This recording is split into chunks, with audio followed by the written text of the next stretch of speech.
تو انہوں نے زائد چیپا بھائی کو اغوا کیا جی گھنٹوں کے ذریعے، اور انہیں ویرانے میں جا کے خوب مارا پیٹا. نہ میری جیسی یہ قرات کر سکتے نہ ان کی عربی پروننسیشن درست ہے.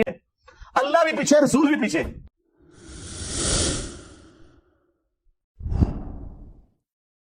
اس لیے کر رہا ہوں کہ اگر کوئی اس طرح کی ناگوار چیز مستقبل میں بھی اسلام 360 کے حوالے سے آپ کے سامنے آئے تو اسے کوئی رسپانس کرنے کی ضرورت نہیں ہے. ہم اسلام 360 کو آن کرتے ہیں، اور کوئی بھی ایسی ایکٹیویٹی مستقبل میں بھی اگر ہوئی تو ہمارا جو اختلاف ہے وہ علماء کرام کے ساتھ ہے، قرآن و سنت کی تعلیمات کے ساتھ تو نہیں ہے. کیا فرق پڑتا ہے اگر انہوں نے ہماری تفسیر اس میں سے نکال دی؟ اور یہ یاد رکھیے گا، آج تک نہ کوئی ٹی وی پروگرام، نہ کوئی پوڈ کاسٹ، نہ کوئی انٹرویو، کوئی ایک بھی ایسا نہیں ہے جو میری مرضی سے ہوا ہو. مجھے مجبور کیا گیا کہ جی ٹائم دیں، ہم نے بات کرنی ہے. باقی لوگ تو زبانیں ہانپتے ہیں نا فیم کے لیے، ہمارے پیچھے لوگ پڑے ہوتے ہیں، ہم انکار کرتے ہیں. جہاں کہیں بہت مجبوری آ جائے تو پھر میں اس کو ایکسپٹ کر لیتا ہوں. انہی وہابی علماء نے باقاعدہ ان کی مینجمنٹ کو فون کیے، دھمکیاں دیں کہ آپ کے ٹی وی چینل کے باہر ہم آ کر دھرنا دیں گے، توڑ پھوڑ کریں گے. وہی جو نان اسٹیٹ ایکٹر کا فتنہ آپ کو پتا ہے ہمارے ملک میں ہے تمام فرقوں کے اندر، بعض ڈکلیئرڈ ہے، بعض انڈکلیئرڈ. یہ انہوں نے ہمیں خود بتایا، اور پھر میں نے ان سے اجازت مانگی کہ یہ جو آپ مجھے بتا رہے ہیں یہ میں پبلکلی بتا دوں. انہوں نے کہا ہاں جی بتا دیں، آپ کا رائٹ ہے، کیونکہ ہم نے اناؤنسمنٹ کی تھی، ہم نہیں چلا سکے، ہم وزن نہیں اٹھا سکے، تو یہ آپ کا رائٹ ہے کہ آپ لوگوں کو بتائیں کہ اس کے پیچھے یہ ریزن ہے. تو انہوں نے زائد چیپا بھائی کو اغوا کیا جی گھنٹوں کے ذریعے، اور دلیری اتنی ہے کہ نقاب پوش تھے وہ، اور انہیں ویرانے میں جا کے خوب مارا پیٹا. ابھی بھی وہ بیڈ ریسٹ میں ہے، ہاسپٹل میں بھی وہ ایڈمٹ رہے، لیکن یہ انہوں نے پبلکلی یہ بات نہیں بتائی. ٹھیک ہے، باقی کئی اور تفصیلات ہیں جو مجھے پتا ہے، لیکن انہوں نے مجھے منع کیا بتانے سے.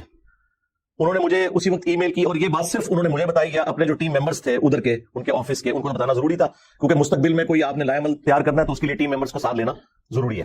تو میں نے انہیں ایک ہی بات کی، میں نے کہا میرے بھائی، ہمیں اس وقت اسلام 360 اور آپ کی زندگی عزیز ہے، آپ مہربانی فرما کے اسے وقتی طور پہ یہاں سے نکال دیں اگر اس میں یہ خوش ہوتے ہیں.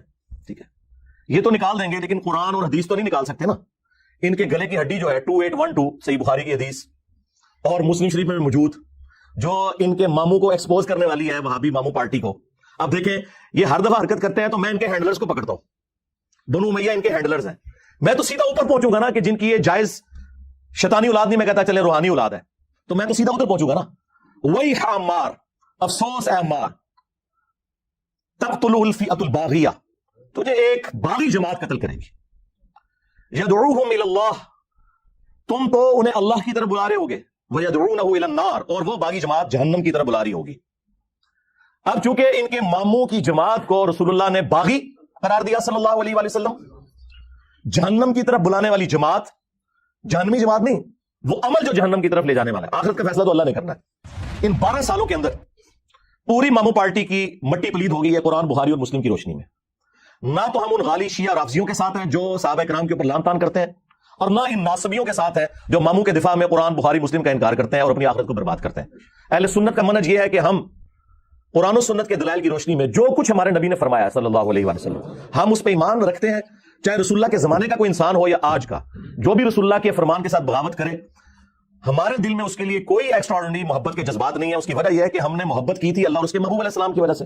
جو اللہ اور اس کے رسول کے ساتھ غداری کرے، بغاوت کرے، صرف اتنا ہی کافی ہے کہ ہم اس کا نام احترام سے لے لیں. That's all. میرے علاوہ اس پلانٹ ارتھ پہ کوئی اور شخص پروڈیوس کریں جو حضرت علی کا دفاع کرتا ہو اور حضرت معاویہ رضی اللہ تعالیٰ عنہ کو رضی اللہ عنہ کہتا ہو، ٹائم قیامت تک سے. ہم پہ جھوٹے الزام لگاتے ہیں کہ جی ہم صحابہ کرام کا احترام نہیں کرتے، الحمدللہ ہم کرتے ہیں. لیکن اگر آپ یہ کہیں کہ ہم ان لوگوں کو خلفائے راشدین کے برابر کر دیں تو وہ تو اللہ کے نبی نے نہیں کیا، بھائی میں کیسے کر سکتا ہوں صلی اللہ علیہ وآلہ وسلم. اب میں نے زید بھائی سے ریکویسٹ کی کہ میں سارا خرچہ اٹھاؤں گا، وکلاء کا بھی پورا پینل ہمارا تیار بیٹھا ہے کراچی میں، اور وہ کہہ رہے ہیں کہ آپ صرف ہمیں ایک دفعہ اشارہ کریں، ان وہابیوں کو لاہور سے ہر 15 دن بعد آ کے انگوٹھا لگانا پڑے گا کراچی میں. جب ان کو ضمانت لینی پڑے گی نا، اور جب تک یہ کیس چلے گا، کیس 5-7 سال سے کم ختم نہیں ہوتا، اسی طرح ذلت اور خواری کاٹتے رہیں گے. لیکن وہ زید بھائی تیار نہیں ہوئے، وہ کہتے ہیں کہ میں اس معاملے میں آگے نہیں جانا چاہتا، میں یہ ملک ہی چھوڑ دوں گا. وہ بیچارے اتنے اس حوالے سے ڈسارڈ ہوئے. ہونا تو چاہیے جب آپ گمراہ لوگوں کی، وہ بندہ جو تمہارے پیچھے نمازیں پڑھتا ہے، تمہیں چندے دیتا ہے، سارے فرقوں کو، بریلوی، دیوبندی، اہل حدیث، شیعہ، تم ایک دوسرے کو کافر سمجھتے ہو، ایک دوسرے کے پیچھے نماز پڑھنے کے قائل نہیں ہو، آپس میں تم نے ایک کیا. یعنی عوام کو دیکھیں میسج آ رہا ہے کہ سارے گمراہ ایک جگہ جمع ہوئے ہیں. اپنی اپنی دکانیں چلا رہے ہیں. ہونا تو چاہیے تھا باقی لوگوں کے بھی نام لیتا, نام صرف میرا لیا اس لیے کوئی منڈا ہے جی اور کسی نے نہیں چھڑتا. پتا تھا کہ اس نے کون سے نان اسٹیٹ ایکٹر بھرتی کیے ہوئے ہیں کہ یہ میرے کو چڑھائی کریں گے. اگر وہ لیتا نا نام بریلویوں کے کسی بڑے کا تو ٹی ایل پی والے پہنچ جاتے ہیں اس کی طبیعت صاف کرنے کے لیے. یہ جو دو گنڈے ہیں نا بھائی لاہور والے, ان کی ضرورت نہیں ہے. ٹی ایل پی والوں کے سربراہ نے انہیں کہا سورہ سور, ان کی ضرورت نہیں ہوئی کہ بول سکے. میرے بھائی ڈاکٹر سرار صاحب کا بیان القرآن میں 3 دفعہ سن چکا ہوں. 20 سال انہوں نے بیان القرآن ریکارڈ کروایا, اور آخری ریکارڈنگ ہے جو آپ دیکھتے ہیں 1999 والی, اس میں کئی جگہ غلطی ہیں. میں نے تو آج تک نہیں, وہ غلطی ظاہر ہے پرونونس کرنے میں ہو جاتی ہے, زبر کو زیر پڑھ دیا, اس میں کون سا ایسا مسئلہ ہے. غلطی یہ ہوتی ہے کہ پورا قرآن ہی غلط پڑھ رہا ہوں. میں نے انہیں چیلنج کیا تھا کہ تم نے جتنے لوگ امیر بنائے ہوئے نا اپنے, بریلویوں کے مفتی منیب الرحمان صاحب, دیوبند کے مفتی تقی عثمانی صاحب, اہل حدیث کے ساجد میر, قرآن کا رینڈملی کوئی صفحہ کھولیں, ٹھیک ہے, اور تلاوت کریں. میں بھی کرتا ہوں, فیصلہ آپ نیوٹرل بندے سے کروا لیں. نہ میری جیسی ایک قرات کر سکتے ہیں, نہ ان کی عربی پروننسیشن درست ہے, یہ تو مجہول پڑھتے ہیں. ہم نے ایک ٹاپک پہ بتایا کہ یہ آیت فلاں کی دلیل ہے, یہ آیت فلاں فرقے کی دلیل ہے, وہ اس میں سے یہ صحیح رزلٹ نکالتا ہے, وہ اس میں سے یہ صحیح نکالتا ہے, فلاں اس میں سے فلاں غلط رزلٹ نکالتا ہے, اور آپٹیمل سولوشن یہ ہے. یہ کام اس پلانٹ ارتھ پہ ہم سے پہلے نہ مرے ہوئے میں نہ زندہ لوگوں میں کسی نے کیا ہے. آپ تفسیریں کھول کے پڑھ لیں.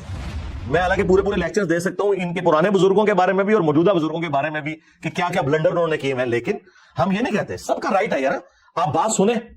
دنیا میں صرف میں ہوں جو یہ کہتا ہوں سب کی بات سنیں, اور اس کے بعد جو بات آپ کو قرآن و سنت کے مطابق لگتی ہے لے لیں, جو نہیں لگتی وہ چھوڑ دیں. یہ کہتے ہیں آپ سب کو سنیں, انجینئر کو نہ سنیں. یہ کیوں کہہ رہے ہیں, خود سمجھ لیں بھائی. اگر آپ سچے ہو, کل تک تو آپ بھی کہتے تھے کہ جی آپ ڈائریکٹ بخاری پڑھیں دیکھیں ہمارے نماز کا طریقہ نکلتا ہے. انہیں کیا پتا تھا 2812 نکل آئے گی, تقتلوہ الفئۃ الباغیہ یدعوہم الی اللہ ویدعونہ الی النار. میں نے اس گلے پھاڑنے والے کو کہا تھا کہ تو حدیث مبالہ مسلم سے بیان ہی نہیں کر سکتا, کیونکہ اس میں ذکر ہے کہ تیرے ماموں نے سب کرنے کا کہا تھا. سعد بن ابی وقاص کو انہوں نے انکار کیا تھا اور مولا علی کے فضائل سنائے تھے. اور تیرے بابے نے ابن تیمیہ نے منہاج السنہ میں شیعہ کے خلاف کتاب لکھتے ہوئے مانا کہ اس حدیث میں تیرے ماموں نے سب کرنے کو کہا, اور یہ سب تنقید ہوتی ہے. چھوڑ دو, نکلو. چلو صحیح مسلم میں میرے امام مسلم نے, جس کی کنیت سے تمہیں چڑ ہو, ابو الحسین, ہاں ابو الحسین مسلم بن حجاج القشیری نے اس کے فوراً بعد حدیث لی, غدیر خون کی حدیث 6228 تک 6225 سے, اور اس کے بعد 6229 میں لکھا کہ بنو امیہ کہلواتے تھے لعن اللہ ابو تراب, ابو تراب پر لعنت. تو تنقید گالی نہیں, اس سے بڑی بات لعنت بھیجتے تھے. اللہ کی لعنت, اللہ کے فرشتوں کی لعنت, تمام لعنت کرنے والوں کی لعنت ہو جو آل البیت کے اوپر لعنت کرواتے تھے. آمین. تم لوگوں کا حشر ان کے ساتھ ہو, اور ہمارا حشر جو ہے وہ اللہ کے نبی الاسلام, ان کے جانثار خلفائے راشدین صحابہ کرام اور آل البیت کے ساتھ ہو علیہ السلام اجمعین. آمین. سیدھا سیدھا یہ شرک کی طرف لے جانے والی بات ہے. انہوں نے تفسیر میں لکھا ہوا ہے اور اسلام 360 میں ڈلی ہوئی ہے. میں نے نہیں کہا کہ نکالیں, اور نہ کسی وہابی کی ضرورت ہوئی ہے کہ کہیں کہ نکالو. انہوں نے لکھا ہے کہ جو اولیاء اللہ سے بھی مانگا جاتا ہے نا, یہ بھی اللہ ہی سے مانگنا ہے, کیونکہ پیچھے اللہ ہی ہے. ہاں اندازہ کریں, توحید کی باری آئے تو پیچھے اللہ, سنت پہ چلنے کی باری آئے تو آگے بابے کہتے ہیں پیچھے حضور ہی, اللہ بھی پیچھے, رسول بھی پیچھے. اللہ کے بندوں ڈر جاؤ, عزتیں اویل کی ہیں تم نے اللہ اور اس کے رسول کے نام کے اوپر, چندے بٹورے ہیں, جائیدادیں بنائی ہیں اللہ اور اس کے رسول کے نام کے اوپر, عز وجل صلی اللہ علیہ وآلہ وسلم. سواریاں سوار کی ہیں مکے اور مدینے کے نام کے اوپر, اور پھینکی ہیں جا کے دیوبند شریف, بریلی شریف, اجمیر شریف, بغداد شریف میں. غدار ہو تم اپنے نبی کے, بالکل, ہمیں کوئی شک نہیں ہے. اس لیے آپ ہمارے پیشن کے لیول کو دیکھ رہے ہیں کہ دن بدن رائز کر رہے ہیں, کیونکہ دن بدن ہم پہ حقیقت کھل رہی ہے کہ میرے نبی صاحب ہے ہی کوئی نہیں, تیرے بابے تھے شاہ ہی کوئی نہیں.